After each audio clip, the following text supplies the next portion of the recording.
Tomorrow's this. Okay. Damn.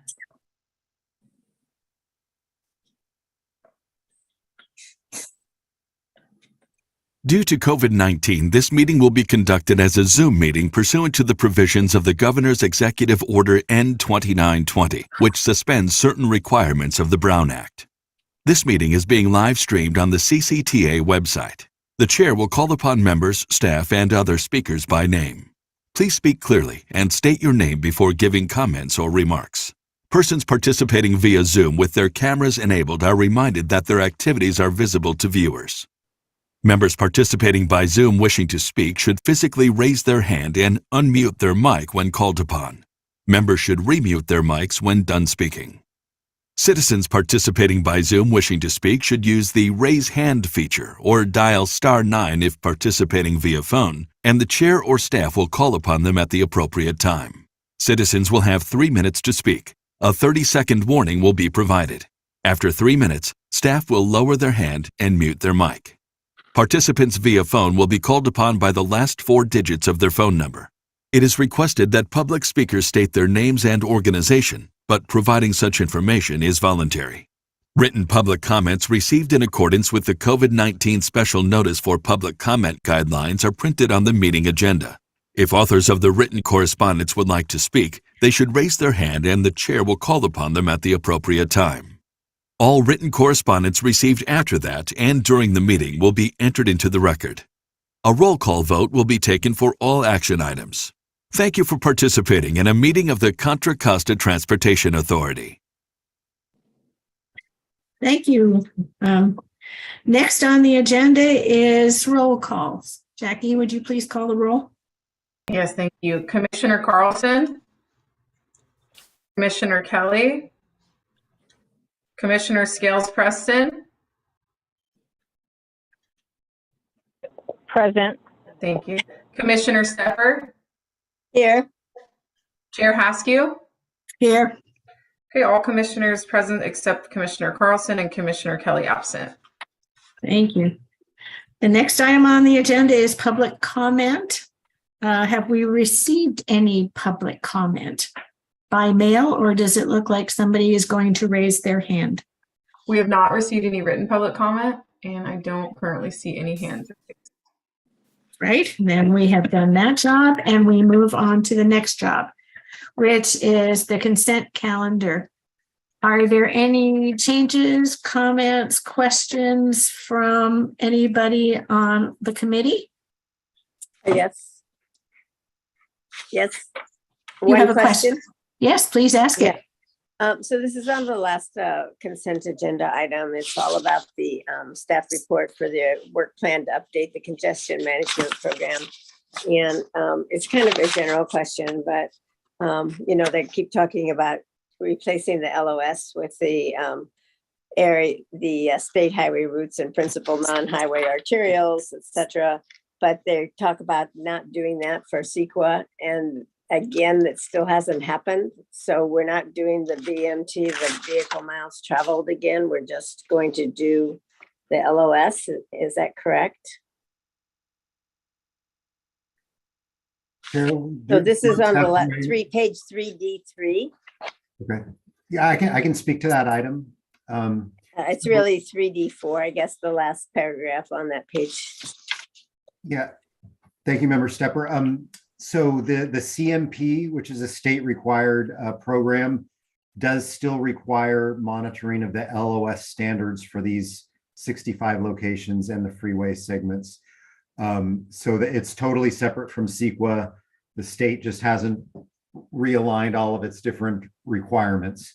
So on one hand, they are requiring VMT on CEQA EIR documents, but on the other hand, they are also still requiring us under the CMP legislation to monitor level of service. Thank you, Mike. I just wondered if there was a date certain that they were going to make that change so we didn't have to do both. That's all. No one has pursued legislation to change that yet. Oh, it's just not out there. Okay. Thank you, Mike. Any other questions or comments from the committee? No, I'm happy to move the consent agenda. Okay, but we're going to test out public comment first. So is there any public comment? I've received no written public comment. And no hands? No hands are raised. All right, then Karen, would you take it away?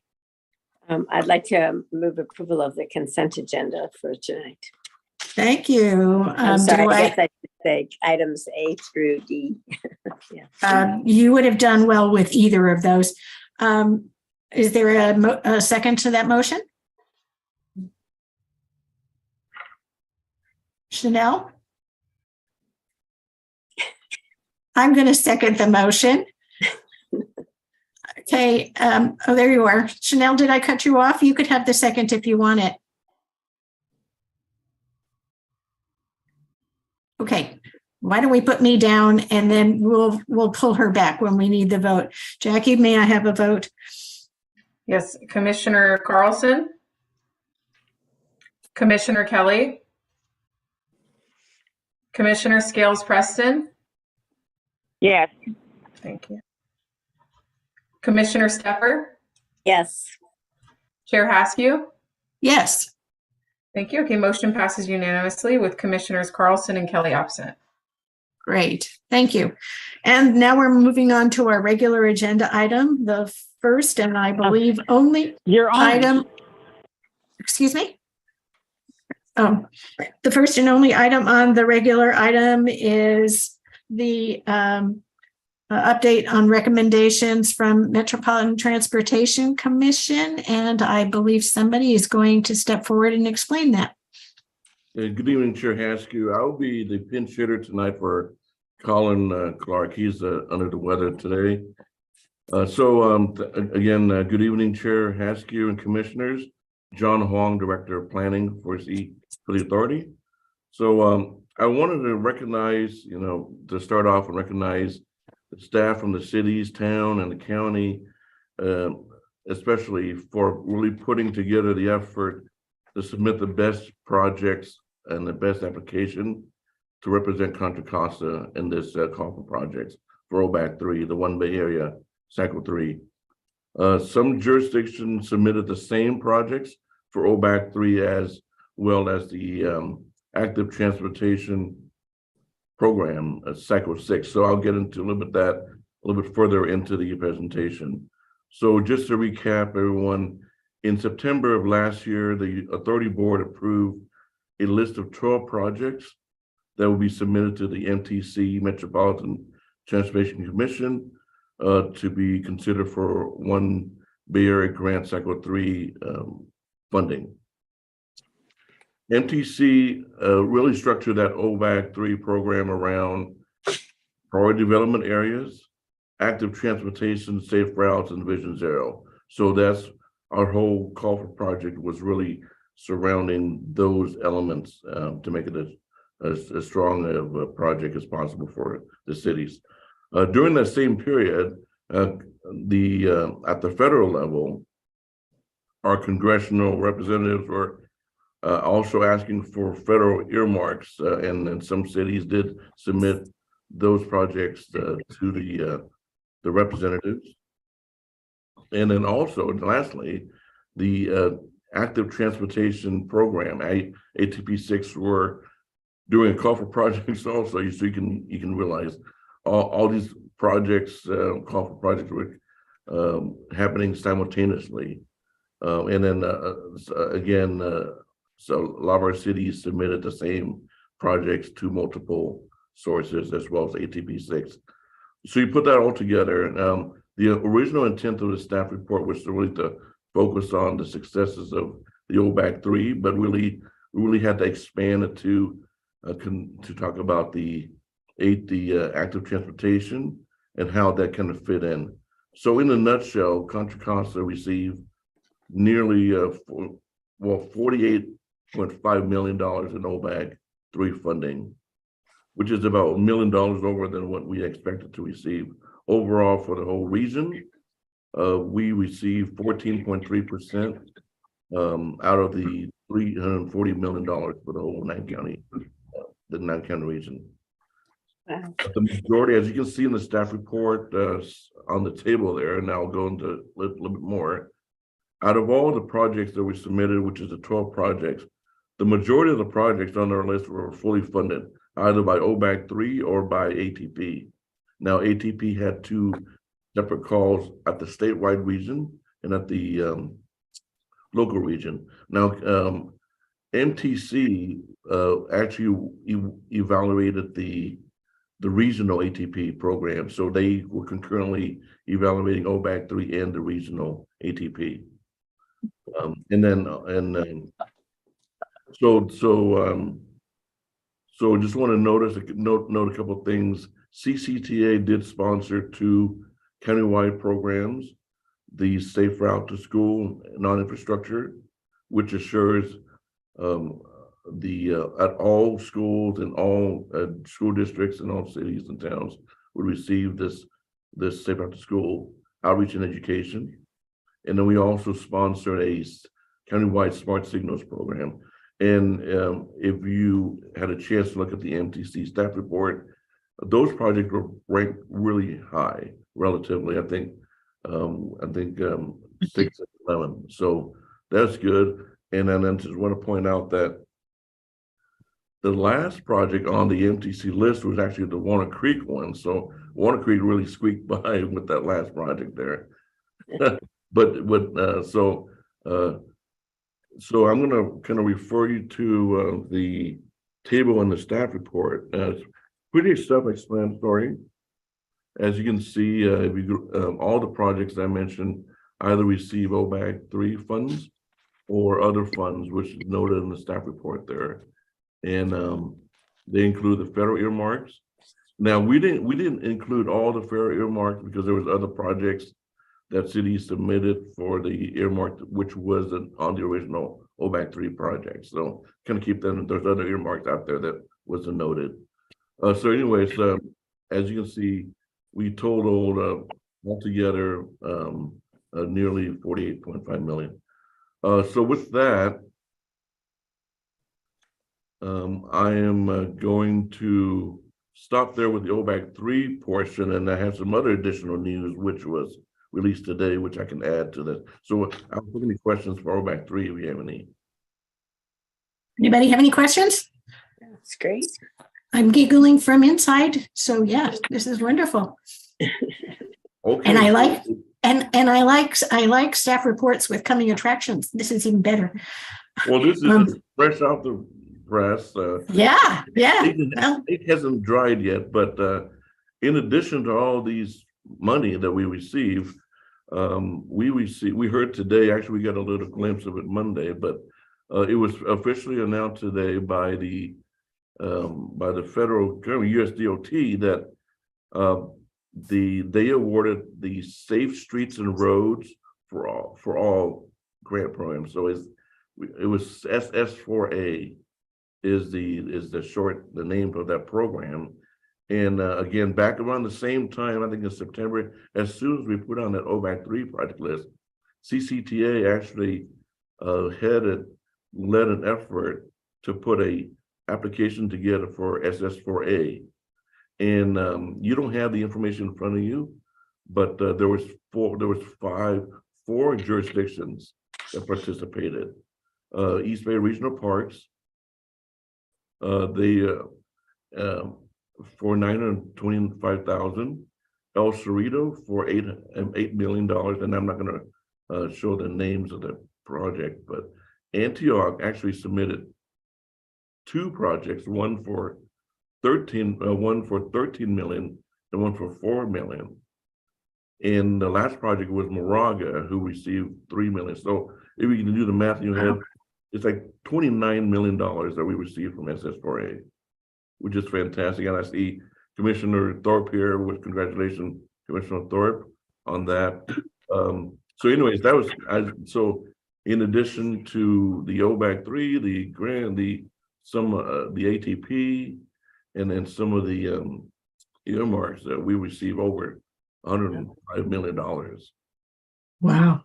Yeah, so it's a fantastic achievement for us. And again, I really want to thank the projects come from the cities and the towns and the counties. So our role was just to facilitate the whole process, and when put the best project forward. So with that, I'll take any questions.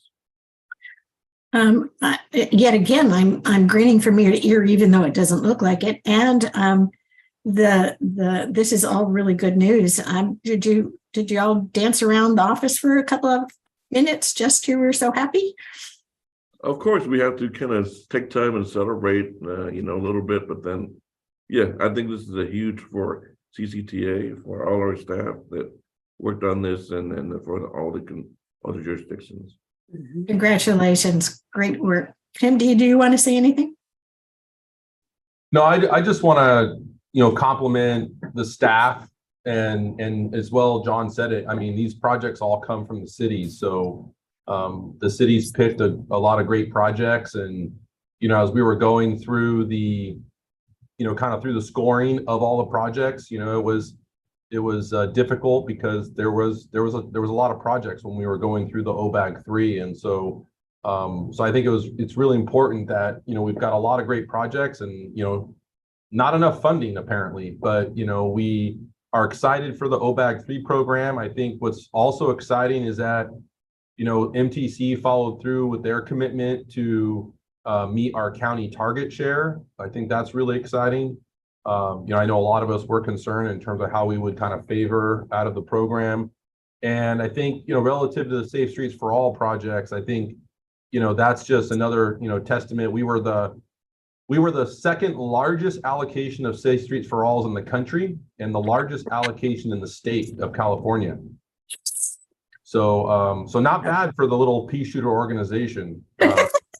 So I think that's really exciting too. I mean, we just, we continue to have great recognition by US DOT and I was excited to get the preliminary phone call earlier in the week. And so what's really exciting about all of this is this is a really important problem in Contra Costa County in terms of, improving our streets for safer walking and biking. I mean, people are walking and biking more in Contra Costa County and the largest increase in fatalities in Contra Costa County are deaths by walking and biking. And so this is a problem. And so we're excited that we're able to, cobble together 5 different fund sources to bring, as John was saying, $105 million into the county for these projects, and particularly also for projects in some of our equity priority communities. I think that's also very, very important as we're kind of looking to these grant phone programs. In fact, out of the $28 million, $21 million was actually allocated to equity priority communities in Contra Costa County. So, which is a huge benefit in the program. So, which was one of the requirements, and that's probably why we were successful in being some of the larger allocations. Is I think, and again, I just want to thank staff and John and Colin and everyone, Lindsay, and Matt and everyone. There was a lot of work, a lot of thought, a lot of strategy in putting together this package of projects to be successful, and we did it. We won, so it's exciting. It is exciting for sure. Congratulations. All right. I'd like to compliment the award and say that Danville has its new bike commission. I'm really pleased to be the liaison to that new commission.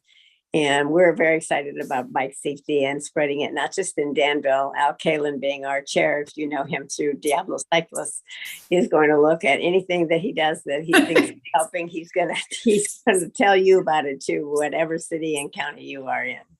Well, of course, we're all in Contra Costa, but whatever city you're in. Thank you. It's a tremendous congratulations on this award. Okay. Thank you, Member Stepper. Just one thing I wanted to also highlight, I forgot to highlight, is one of the exciting projects that's in this is the bike garden that we're planning in Antioch, and that's a really unique program.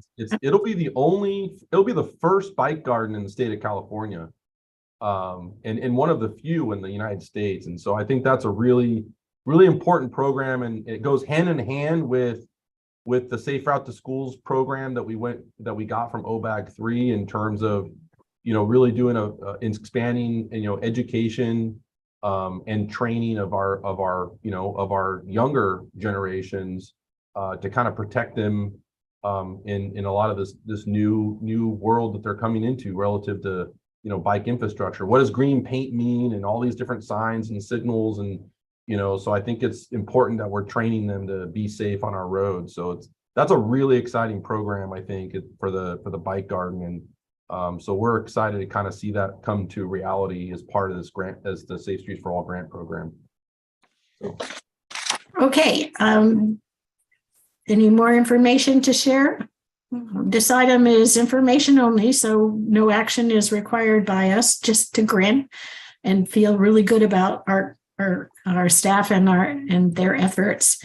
All right, so are there any other changes? Let's see. Any public comment on this? I'm sure there will be at the next meeting, but is there any public comment here? We haven't received any written public comment. Okay, then we'll move on to commissioner and staff reports. The chair doesn't have a report to make. The chair saw a headline that said the case has been solved over the RM3. And does that have any good news for us? Yeah, I was going to save that for my report. But yeah, that's the other really good news that we got last Wednesday, a week ago. And I think I shared an email with the authority board on that. And if you don't recall, Regional Measure 3 was the increase in the tolls on the bridges. And there were overall, it was about, I believe it was close to $5.2 billion over the life of the measure. And there were some really key kind of important projects for Contra Costa County in Regional Measure 3. And so the Supreme Court ruled in favor of RM3. And I think MTC is trying to sort through the administrative details to start releasing of funds. And MTC is going to be prioritizing any project that has a letter of no prejudice for funding. So CCTA, we have two projects that have letter of no prejudice. One is the McCollum pedestrian overcrossing, which is currently under construction. The other one is the I-680 State Route 4 interchange for the future phases of design. So phase 1 and 4 and 2A. And so those will be the two projects that probably most likely will receive immediate funding from RM3. But there's also a lot of other exciting projects. There's $75 million for the west approach. I'm sorry, the east approach of the Richmond-San Rafael Bridge on the Contra Costa side. There's also $25 million for I-80 transit improvements. There's also $210 million for the future phases of 684. There's $10 million for I-680 transit improvements, as well as $10 million for the Byron Vasco Highway Connector, and $15 million for the McCollum pedestrian overcrossing in East County Intermodal Center. And then also there's $15 million for Vasco Road safety improvements. So there's quite a few projects in there. And so I know MTC will probably be assessing readiness, and the good news is a lot of those projects are ready to go. So Super. So we should be seeing some benefit out of RM3 pretty soon. Great. Well, that was actually a clever segue to your whatever else you have to share. Is that it, or do you have more? That was it. I just wanted to share about RM3. Yeah, that's it. Okay. All right. Good news. Anybody else have any comments for the good of the order? Okay. Then I believe we have, John, you John's do. got something. It sure has to. I just want to mention that an email was sent out from Jackie, and we're looking at changing the regular meeting time Yeah. to the first Thursday of the month at 1 p.m. And it will start in March. Yes, there. Jackie heard the discussion early on, and she'll give you all the details. It's a little more complicated now that Mayor Hudson is recovering. So we'll share that with Jackie, will you share our conversation or should I do it publicly? Yes, you'll share? I can share it if you'd like, no worries. Okay, all right. Why don't you share that and then people can think about it because research is being done, et cetera, and you'll have better information soon. Thank you for bringing that up, John. Thank you for moving on. All right. So you're moving on and you don't want the comments about, I'd really like to see 1:30 instead of 1 o'clock if that's possible. Good, that helps. That helps. All right. That being the case, and I think we have all the jobs that we have been assigned, and much as I'd love to continue this, as I said before, my dinner is almost ready. So everybody have a good evening, and we'll see you when we see you next. Thank you very much for all the good news. Bye. The meeting